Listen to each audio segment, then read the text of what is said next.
Continuamos con más aquí en Familia. Pues en este momento nos vamos a un segmento que en lo personal me encanta y es Cambiando Vidas.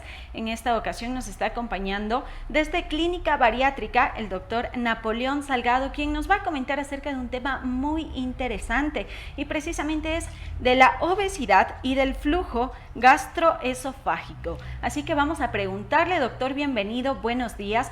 Por favor, coméntenos acerca de este tema tan interesante. Buenos días, Dianita. Para mí un gusto siempre estar acá en Telesucesos, en nuestro segmento Cambiando Vidas, porque la salud de cada uno de ustedes es muy importante. Y vamos a hablar, sí, claro, Dianita, como tú lo dijiste, sobre el reflujo gastroesofágico. ¿Qué es esta enfermedad? Vamos a ver una gráfica en donde nosotros tenemos varias de la sintomatología y cómo se asocia la obesidad con esta terrible enfermedad, porque produce muchas molestias en los pacientes. ¿Qué es lo que va a presentar? Principalmente los contenidos estomacales se devuelven desde el estómago hacia el esófago. Normalmente tenemos una válvula que impide que el contenido gástrico regrese hacia la parte superior, que es el esófago. El esófago, por otro lado, es el órgano que comunica la boca con el estómago. Cuando falla esta válvula, como podemos ver en la gráfica inferior, todo ese contenido ácido llega y lesiona el esófago. Entonces vamos a ver que tenemos un reflujo, es decir, regresa todo el contenido gástrico hacia el esófago. Y esto nos va a producir muchas molestias. Principalmente una de ellas es la pirosis. La pirosis es esta sensación de ardor, de quemazón. Yo he tenido pacientes que me dicen, doctor, si yo pudiera ponerme un extintor, la manguera del extintor a través de mi boca y poder presionarlo porque ya no soporto esta cantidad de ardor que tengo detrás del pecho. Ese es uno de los síntomas, Dianita, que nosotros tenemos muchas veces y amigos televidentes con el reflujo gastroesofágico. Y se produce porque tenemos un gran acúmulo de presión. Si podemos ver las siguientes láminas para poder explicar un poco más, que es un caso interesante este de aquí. Escuchémoslo. Que tiene un problema de reflujo gastroesofágico, esto es que el ácido del estómago fluye a través del esófago y lo quema. Adicional a esto tiene una hernia hiatal y esto es lo que vemos en las imágenes de endoscopía. La imagen número 1 y número 2 demuestran la esofagitis, cuyo diagnóstico en biopsia es esófago de Barrett, y en la imagen número 4 ustedes pueden apreciar la hernia hiatal gigante. Doctor, una pregunta. Nosotros entonces, ¿cómo podemos diagnosticar en este caso este tipo de problemas, este tipo de patologías? Porque si bien es cierto, y bueno, me identifico y creo que más de una persona de las que nos está viendo en este momento, hemos tenido este tipo de reflujos, pero no le hemos dado mayor importancia porque consideramos que de pronto es algo dentro de lo normal, por así decirlo. Pero no es así. ¿Cómo podemos identificarlo en este caso? Esa es una excelente pregunta, Dianita. Lo que tenemos básicamente son síntomas típicos y síntomas atípicos. Los síntomas típicos son esta sensación de ardor, son síntomas gastrointestinales, una sensación de llenura, una sensación de vinagreras o agruras, que las pueden llamar algunas personas, que es básicamente reflejado detrás del pecho. Ahí es donde tenemos la molestia. También podemos tener esta sensación de rumiación, es decir, el paciente se acuesta y amanece con comida en la boca que la puede seguir masticando y la vuelve a deglutir. Esos son signos del flujo gastroesofágico y se da básicamente en personas que tienen, por ejemplo, malos hábitos en la alimentación, alcoholismo, el cigarrillo, cuando se come mucha comida grasosa, principalmente en pacientes que tienen obesidad, porque la obesidad lo que hace es incrementar la cantidad de presión intraabdominal y por lo tanto de la presión intragástrica, y lo que hace es que todos estos fluidos, Dianita, desde el duodeno o desde el estómago refluyan, regresen hacia el esófago, lastimándolo como vimos en el caso anterior. El caso anterior, un caso muy grave que requería un tratamiento inicialmente con cambios de hábitos de alimentación, así como se inicia el tratamiento, luego con medicamentos que inhiban la producción de lo que nosotros conocemos como ácido gástrico, y también tenemos lo que es ya finalmente un tratamiento quirúrgico si esta sintomatología no cede. Pero básicamente esos son los síntomas típicos. Y si hablamos de los síntomas atípicos, Dianita, ya tenemos pacientes que por lo general tienen periodos de tos permanente, tienen esta sensación así como de que se están atorando permanentemente. También pueden haber personas que generen problemas pulmonares y se pueden exacerbar sintomatologías como el asma, es decir, tos durante la noche. Me dicen, doctor, durante la noche no puedo dormir, tengo que ponerle 2 almohadas detrás de mi cabecera o tengo que inclinar un poco mi cama para poder descansar porque de lo contrario me ahogo con mis secreciones. Estos pacientes se despiertan ahogados básicamente con sus secreciones y pueden tener problemas a nivel del tracto respiratorio. Entonces es así como se diagnostica. Y una vez que ya tenemos esta sintomatología, podemos correr el video. Los estudios que hacemos son radiografía de esófago y estómago con contraste, monitorización del pH esofágico que se hace mediante un tubo que se deja a través de la boquita y llega hacia el estómago, o si no la endoscopía convencional como la vemos ahí en la gráfica. La endoscopía convencional lo que nos va a permitir es visualizar, analizar cómo está la estructura esofágica. Hay pacientes que tienen muchísima sintomatología y la estructura esofágica está conservada. Hay pacientes que tienen poca sintomatología, pero la estructura esofágica, como vimos en el ejemplo anterior, está muy dañada, vienen grados de esofagitis, que podemos verla en la siguiente lámina. La esofagitis está dado por la cantidad de úlceras que se puedan presentar a nivel esofágico, y esto va a producir ardor, dolor, molestias, hipo, sensación de llenura, vinagrera, agruras, y se clasifican en 4 grados. El grado A, que es el más leve, donde se va a presentar solamente una pequeña úlcera de menos de 5 milímetros en el esófago. El grado B, cuando ya son 2 o 3 úlceras de menos de 5 milímetros. El grado C, cuando son úlceras de más de 5 milímetros, pero que no comprometen más del 75% de la circunferencia esofágica. Y el grado D, el más grave de todos, que es el que compromete toda la circunferencia esofágica y que se acompañaría pues con sangrados, con ulceraciones más graves. Entonces, mira, Dianita, lo importante que es tener el conocimiento de esta enfermedad que se la conoce poco y que muchas veces nosotros tenemos la necesidad de saber qué es lo que está pasando, como el paciente viene con estas molestias. Tenemos que saber diagnosticar a tiempo, tenemos que saber el método de diagnóstico y ahora sí, lo que viene a continuación, el tratamiento, ¿no es cierto? Miren, esta es una clasificación de esofagitis ya no en gráfica, sino en la parte endoscópica. El grado A con un repliegue dañado, el B con 2 repliegues o más, pero menos de 5 milímetros, y el C y el D que comprometen entre el 75 y más del 75% de la circunferencia. Tenemos en vivo una pregunta, nos dicen en redes sociales. Doris nos pregunta si este tratamiento es seguro y cuántos años dura. Bueno, ahora vamos a hablar del tratamiento, ¿no es cierto, Dianita? Vamos a hablar del tema de tratamientos de lo que es el reflujo. Bueno, el reflujo básicamente se lo trata con medidas higiénico-dietéticas. Es decir, el paciente no debería comer nada de grasa antes de acostarse, no debería tomar alcohol ni fumar cigarrillo, debería evitar las sustancias irritantes como el ají o los picantes, la comida llena de condimentos.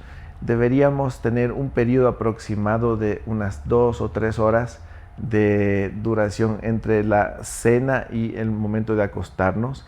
El momento de acostarnos va a ser muy importante el acostarnos del lado izquierdo. Nosotros conocemos a esto como decúbito lateral izquierdo, es decir, dormir sobre nuestro costado izquierdo para que de esta manera se evite el regreso del alimento hacia el esófago.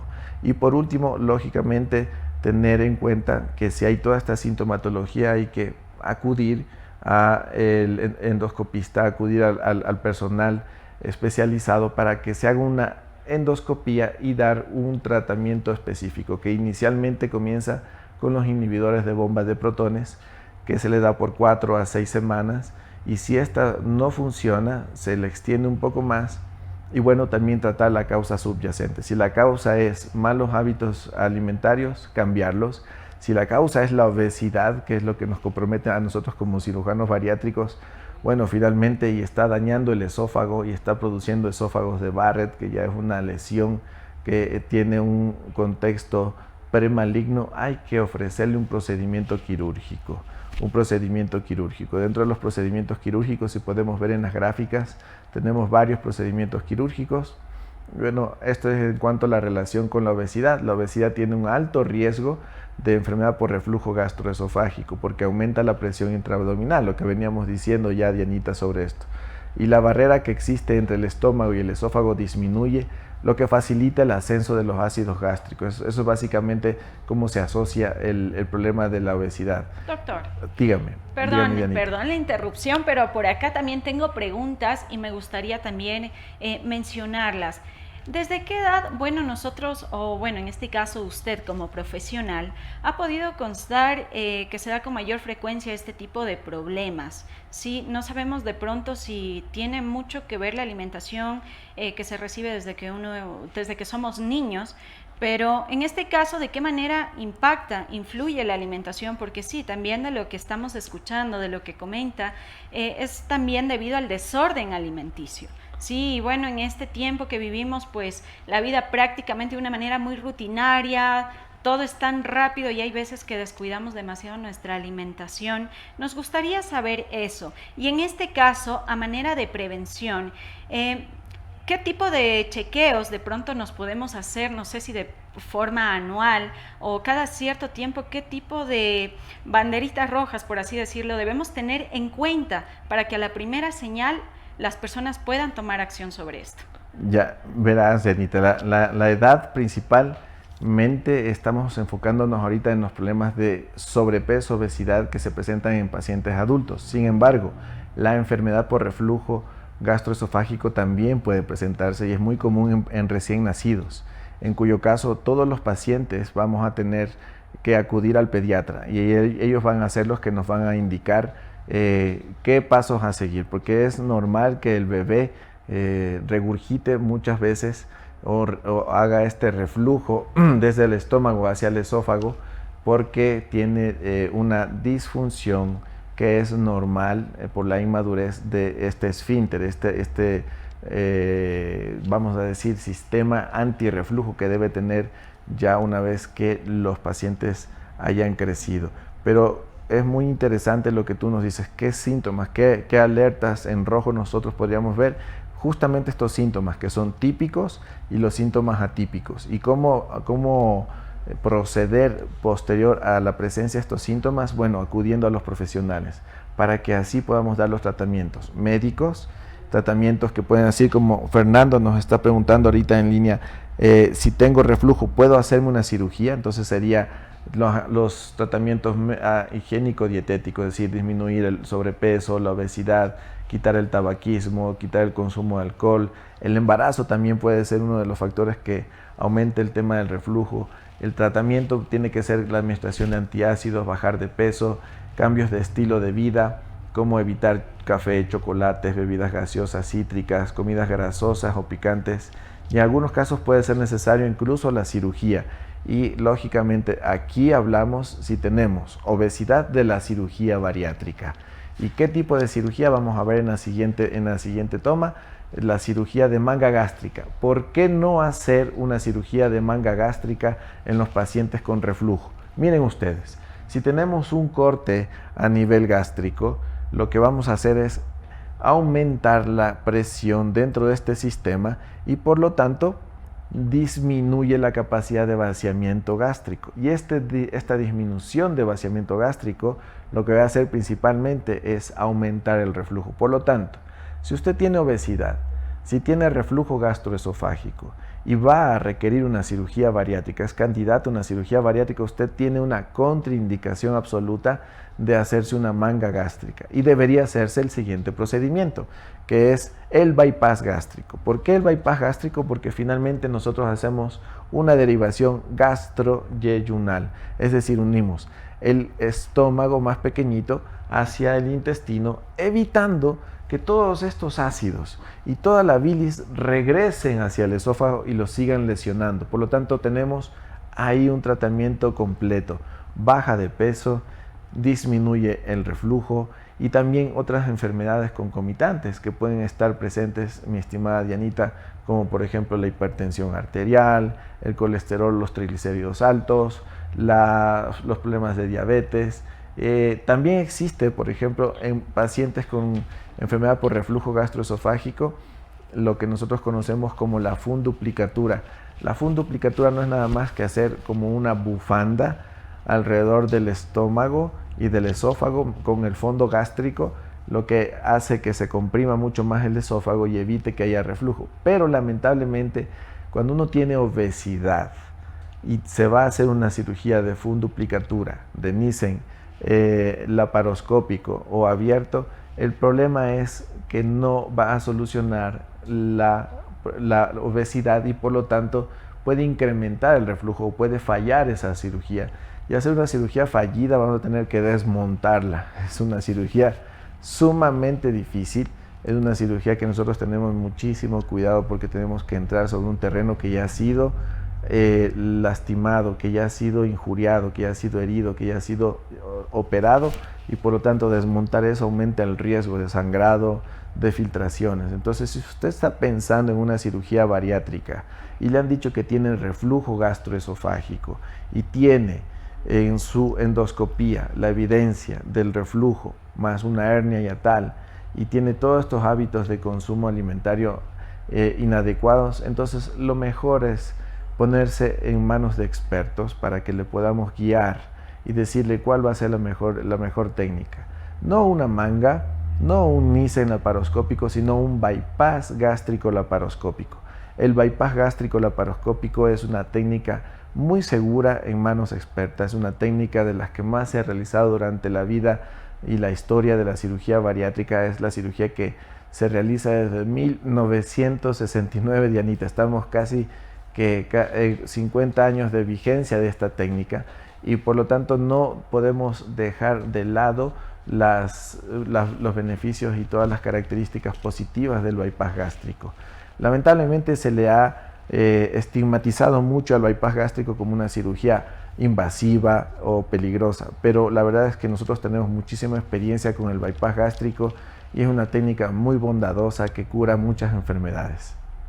Excelente información, doctor, y sin duda alguna, pues a veces sí dejamos pasar por alto estos temas que son muy importantes y sí, en realidad el desconocer del tema pues nos lleva a veces a cometer este tipo de imprudencias de no tomarle atención a nuestra salud a tiempo. Doctor, por favor, en redes sociales, ¿cómo lo encontramos para la gente que de pronto quisiera una consulta con usted directamente? Bueno, nosotros estamos siempre pendientes en Facebook, nos siguen muchísimas personas, tenemos más de 160,000 suscriptores. Estamos como Clínica Bariátrica Dr. Napoleón Salgado. Estamos en Instagram como dr.napoleonsalgado. También tenemos 50,000 suscriptores. Por ahí ustedes pueden, ese es su canal de comunicación, pueden dejarnos todas las preguntas con estos temas o referentes al tema de obesidad, de cirugía bariátrica y también en nuestro canal de YouTube como Dr. Napoleón Salgado. Ahí también se retransmiten estos programas de telesucesos de nuestro segmento Cambiando Vidas aquí en el programa En Familia, así que no se olviden de sintonizarnos siempre todos los días jueves a las 9:40 de la mañana y la retransmisión los días sábados. Y también para las personas que se perdieron este momento, lo pueden ver en el YouTube o lo pueden ver en nuestra página, en el fanpage de la Clínica Bariátrica del Dr. Napoleón Salgado.